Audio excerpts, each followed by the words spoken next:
Okay, let's move ahead with solution to question number 5। इस question में 3 parts हैं, ए, B और सी, जिसमें से बी में 2 अल्टरनेटिव क्वेश्चंस हैं, जिसमें से आपको कोई एक अटेम्प्ट करना है। तो क्वेश्चन नंबर 5 में इन टोटल अपने लोग 4 सॉल्यूशन करने वाले हैं, ए, बी का 2 और सी। सो लेट्स स्टार्ट विथ ए। तो ए में जो अपने लोग का क्वेश्चन है, that is the valuation of inventory या stock. So physical verification of stock in business was done on 23rd of June 2023. The value of stock was 4,80,000. The following transaction took place between 23rd June 23 to 30th of June 2023. हुआ क्या कि stock का जो valuation है वो जून के and में करना चाहिए था, 30th of June 2023, बट इन्होंने ड्यू टू सम रीजन इन्होंने जो वैल्यूएशन है वो 23rd जून को ही कर दिया। तो इन्होंने जो वैल्यूएशन किया वो ड्यू डेट के पहले किया है। तो इनको अब कब का स्टॉक वैल्यू करना है, यहाँ पे determine the value of stock as on 30th of June 2023। तो हुआ क्या कि यहाँ पे अपने लोग का जो वैल्यूएशन है जो बीच के दिन है, इस टाइप के क्वेश्चन को अपने लोग पहले समझा दो, इसको बोला जाता है रोलिंग फॉरवर्ड। कि अगर आपका स्टॉक का जो वैल्यूएशन का डेट है, अगर उसके पहले अपने लोग वैल्यू कर लेते हैं, तो we have to move forward toward the date of valuation on which date which is the valuation is actually carried on। तो ये होता है तुम्हारा रोलिंग फॉरवर्ड। और अगर अपने लोग वैल्यूएशन डेट के बाद में जाकर के वैल्यू करते हैं तो we have to come backward, that is roll backward. तो इस क्वेश्चन में अपने लोग को क्या करना है, रोल फॉरवर्ड। तो रोल फॉरवर्ड करने से क्या हो जाएगा, अपने लोग को सारे ऐसे आइटम्स जो कि स्टॉक को इंक्रीज करते हैं उसको ऐड करना होगा, और सारे ऐसे आइटम जो स्टॉक के वैल्यू को डिक्रीज करते हैं उन्हें लेस करना पड़ेगा। ठीक है, तो यहाँ पे कुछ ट्रांजैक्शन दिया हुआ है which happened between 23rd of June to 30th of June। ठीक है, तो उसके लिए अपने लोगों को एक स्टॉक स्टेटमेंट प्रिपेयर करना पड़ेगा। ओके, आप लोग के लिए मैंने स्टेटमेंट यहाँ पे बना रखा है, और मैं एक बार वापस से बता देता हूं इसमें करना क्या था।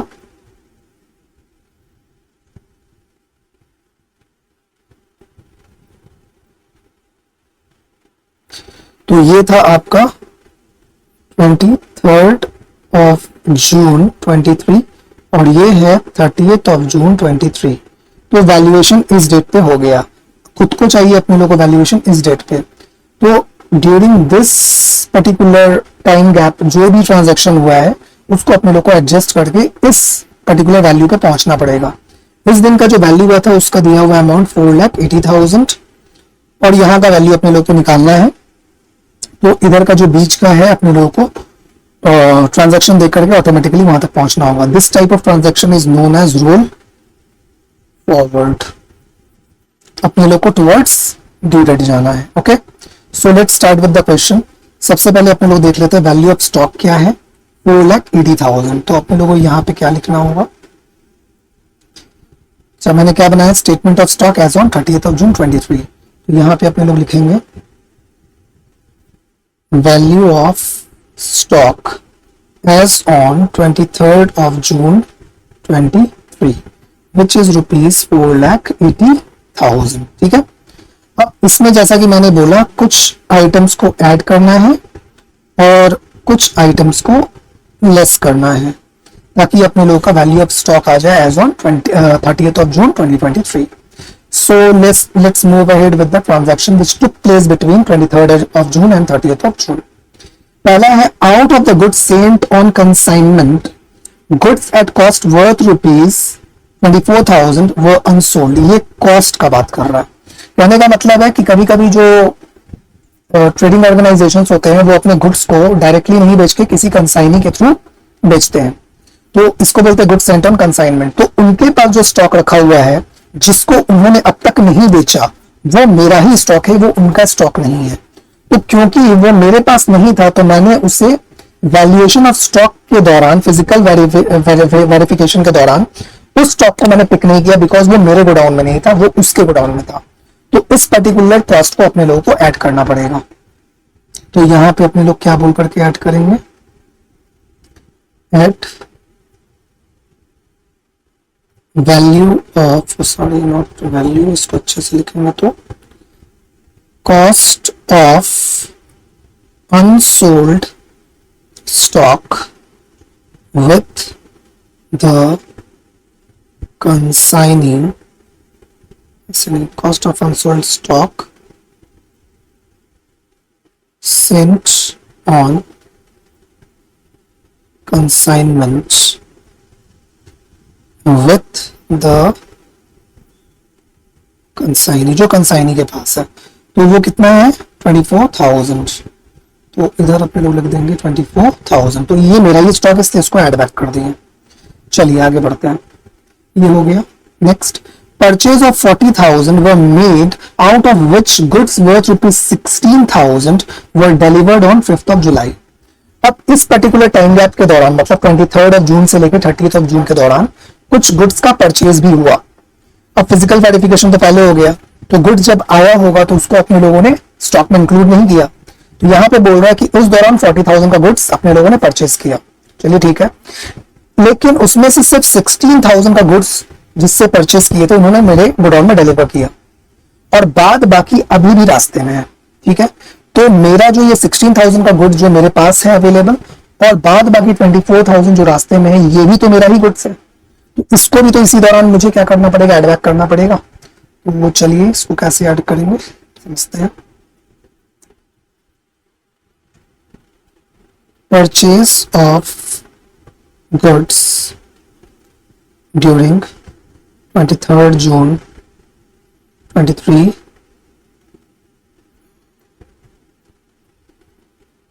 to 30th of June 23।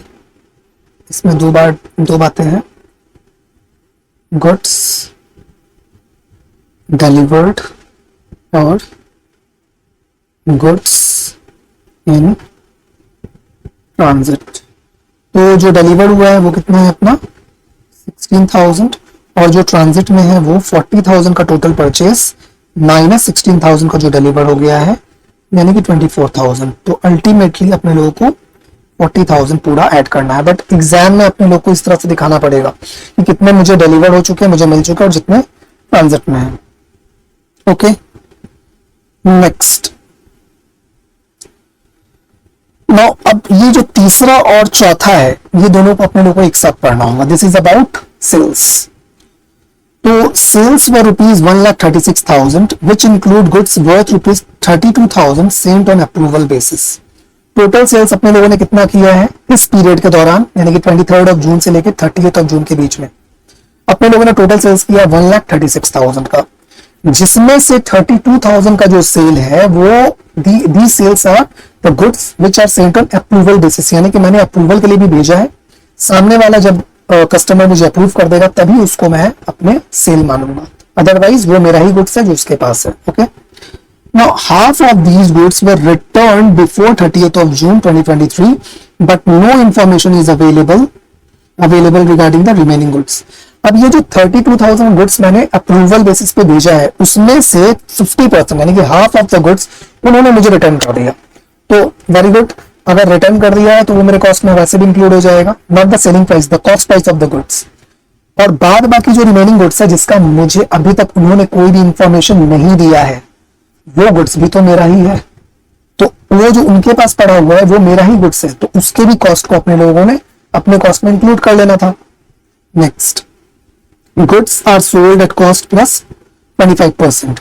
Profit जो दिया हुआ है ये this profit as a percentage of cost दिया होगा, not as a percentage of sale. तो इसके लिए क्या एडजस्टमेंट होगा वो अपने लोग बात करेंगे। However, goods costing ₹24,000 had been sold for ₹12,000। अब इसमें से ये 1,36,000 का जो टोटल सेल्स था, इसमें से एक सेल हुआ है 12,000 में, जिसकी कॉस्ट प्राइस थी 24,000 की, ये लॉस में बिका है। ठीक है, तो अब यहां पे अपने लोग क्या निकालना है, क्योंकि गुड्स सेल आउट हो रहा है तो अपने लोग को देखना होगा कितने कॉस्ट का गुड जो है इस पीरियड के दौरान बाहर गया है, ताकि उसमें से वो डिडक्ट कर दो। समझ में आया, यानी कि कॉस्ट ऑफ गुड्स सोल्ड अपने लोग को निकालना है, कितना वो गुड्स आउटवर्ड मतलब बाहर की तरफ गया है, ताकि उसको अपने कॉस्ट से मैं डिडक्ट कर दूं। तो चलिए एक बार मैं इस एडजस्टमेंट को चार्ट के फॉर्म में एक बार पहले समझ लेते हैं इस एडजस्टमेंट को, उसमें क्या बोला जा रहा है। तो इधर पे मैं सबसे पहले बना देता हूं वर्किंग नोट। ओके, देखिए टोटल सेल्स कितने का हुआ है? 1,36,000। ठीक है, अब इस 1,36,000 में मैं दो बाइफर्केशन करता हूं। ठीक है, ठीक है, चलिए ये दो बाइफर्केशन है। पहला वाला मैं बोलता हूं नॉर्मल सेल्स और दूसरा वाला मैं नाम दूंगा एबनॉर्मल सेल्स। ठीक है, तो जो एबनॉर्मल सेल्स है वो सेल्स है जो कि लॉस में बिका है। तो यहां पे अपने लोगों का सेल कितना था? सेल वाज 12,000 जिसका कॉस्ट प्राइस था ₹24,000। 12,000 का लॉस में वो बिका है। अब इधर पे बाद बाकी रिमेनिंग गुड्स जो है नॉर्मल सेल का वो कितना रह गया? 1,36,000 minus 12,000 which comes to rupees 1,24,000। अब ये 1,24,000 में अगेन एक बाइफिकेशन है, वो देखते हैं। ओके, एक तो हो गया इस नॉर्मल सेल में goods Saint on approval basis और एक हो जाएगा अदर सेल्स। तो जो अप्रूवल में गया है वो कितना था? ₹36,000। ओके, तो जो रिमेनिंग सेल्स है वो कितना हो जाएगा? 1,24,000 minus 36,000 which will come to 36,000। just a moment, 36 नहीं है, 32,000 था, सॉरी एक मिनट, लेट मी चेक। तो 1,36,000 और ये है तुम्हारा 1 लाख, अच्छा सॉरी 1,24,000 माइनस 32,000। ओके, तो ये हो जाएगा आपका 1,24,000 माइनस 32,000, ये है आपका 32,000। तो दिस कम्स टू 1,24,000 माइनस 32,000, 92,000। तो 92,000 का जो है रिमेनिंग सेल्स है। और यहाँ पे ये जो 32,000 है इसमें अगेन दो बाइफर्केशन अपने लोग को देखने मिलता है।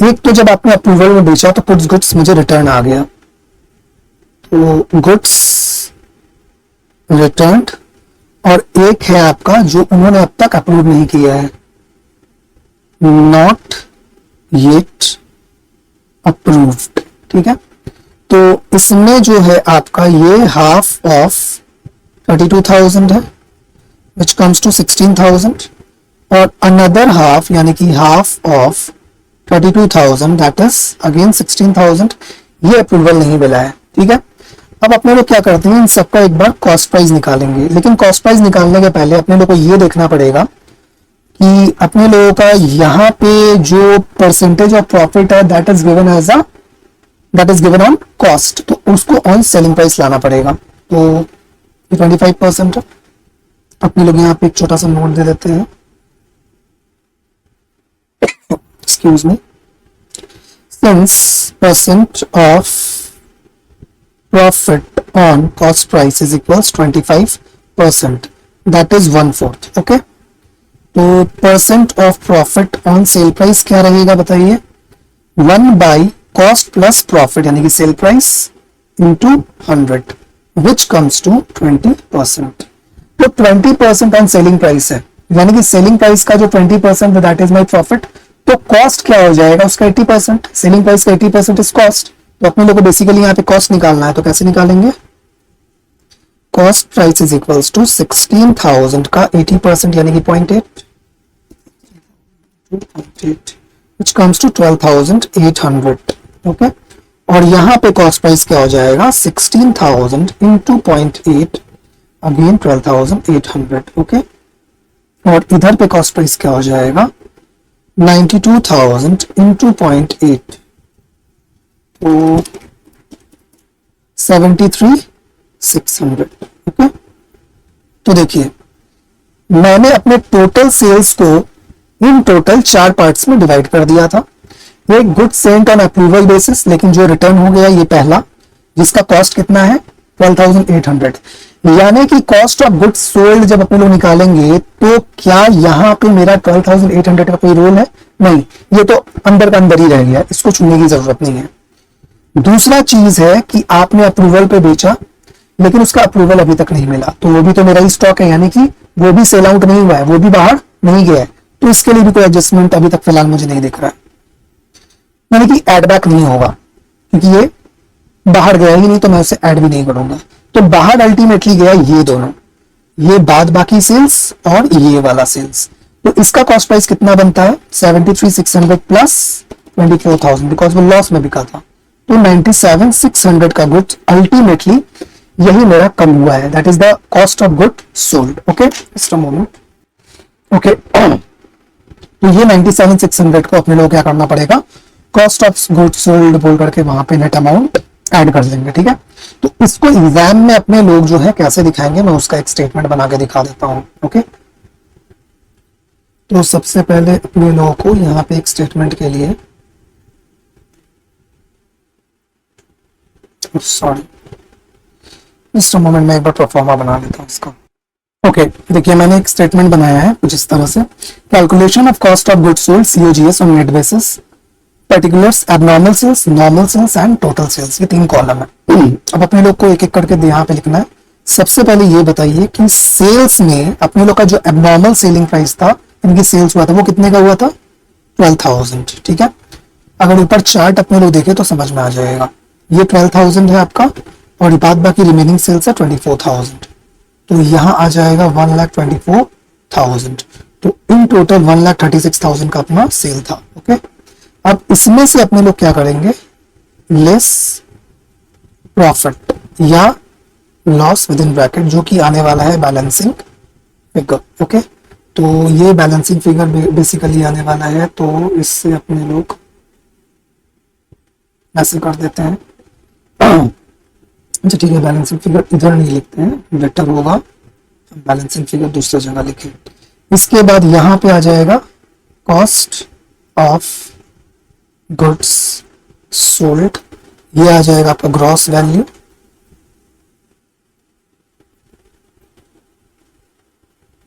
ग्रॉस। ठीक है,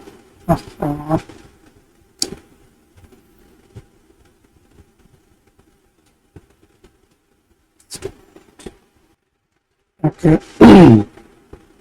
तो यहाँ पे अपने लोगों को क्या करना है, सबसे पहले ये देखिए इसका जो कॉस्ट था वो था आपका 24,000, तो इसका जो बैलेंसिंग फिगर है वो आएगा आपका 12,000। ठीक है, जो कि मेरा लॉस है तो नेगेटिव, और यहाँ पे ये अपने लोग का दिया हुआ है 1,24,000, ये आपका क्या है, सेल्स प्राइस। तो सेल्स प्राइस का मैंने कितना परसेंट निकाला था, दैट कम्स टू 20%, राइट। तो 1,24,000 इंटू 0.2 देख लेते हैं, 20% ऑन सेल्स, तो 1,24,000 इंटू 0.2, तो ये आएगा आपका 24,800 माइनस करके 99,200। ओके, तो ये आपका टोटल आ जाएगा 24,000, 1,23,200, और यहाँ पे अगर अपने लोग देखने जाएं तो 24,800 माइनस 12,000 लॉस, तो 12,800 का यहाँ नेट प्रॉफिट इधर पे आया था। तो इतने का कॉस्ट ऑफ गुड्स मेरा बिका है, लेकिन जिसमें से अभी जो गुड्स सेंट ऑन कंसाइनमेंट में गया था, sorry goods sent for approval में गया था, उसमें से कुछ गुड्स मुझे रिटर्न आ गया है, तो उसमें से अपने लोग क्या करेंगे, less goods returned earlier Saint on approval basis. तो कितना गुड्स मेरा रिटर्न हुआ था, तो अगर अपने लोगों को याद हो वो गुड्स था आपका 32,000 का हाफ का 0.8। ठीक है, तो ये आपका अल्टीमेटली आ जाएगा 2 इंटू 0.8, 12,800, ये तब भी आ रहा था 12,800, और एक लेस होगा यहाँ पे क्या, goods with customer not yet approved. ठीक है, तो ये भी आपका 32,000 का हाफ इंटू 0.8। ओके, तो ये भी आ जाएगा आपका 12,800। तो अल्टीमेटली मेरा जो कॉस्ट ऑफ गुड्स सोल्ड हुआ है ऑन नेट बेसिस वो होगा आपका 123,200 माइनस 12,800 माइनस 97,600। देखिए ये भी मेरा चार्ट के हिसाब से भी 97,600 ही आया था। तो अपने लोग अब इस पे जाएंगे और यहाँ पे क्या करेंगे, less cost of goods sold net basis पे कितना आ रहा है अपना 97,600 और कुछ लेस होगा नहीं तो मैंने डायरेक्टली बाहर कर दिया। और इसको अगर मैं टोटल करता हूं तो ये आता है 64,000। तो अब मेरा आ जाएगा क्या, value of stock as on 30th of June 23 which will be 480,000 minus 64,000 minus 97,600 3,18,400। let me check once again, 3,000 plus 64,000 minus 97,600, sorry it's 4, this will come to 446,400। Okay, तो अपने लोग का जो वैल्यू आया है वो कितना आया, 446,400। एक बार अपने लोग इंस्टीट्यूट के सॉल्यूशन से इसे मैच कर लेते हैं। 446,400। अच्छा, यहाँ पे इन्होंने जो कॉस्ट ऑफ गुड्स सोल्ड वाले अपने लोगों ने जो नेट बेसिस पे कैलकुलेशन किया है, इन्होंने कैलकुलेशन नेट बेसिस में नहीं दिखा के इन्होंने क्या किया है कि जो गुड्स इनका अभी भी अप्रूवल में कस्टमर के पास पड़ा हुआ है उसको उन्होंने ऊपर ऐड कर लिया है। ठीक है, और बाद बाकी को यहाँ पे लेस किया है और 1,36,000 से टोटल सेल्स लेस करके, मतलब जो रिटर्न आ गया उसको लेस करके, जितना प्रॉफिट है उसको कैलकुलेट करके उससे माइनस करके ये एक फिगर लाया है कि इतना गुड्स जो है जिसका कॉस्ट था वो बिका है। और इसके बाद अगर इसको नेट करते हैं 400 माइनस 12,800 तो ये भी आपका कितना आएगा, 97,600 जो अपना आ रहा था। Hope you got it.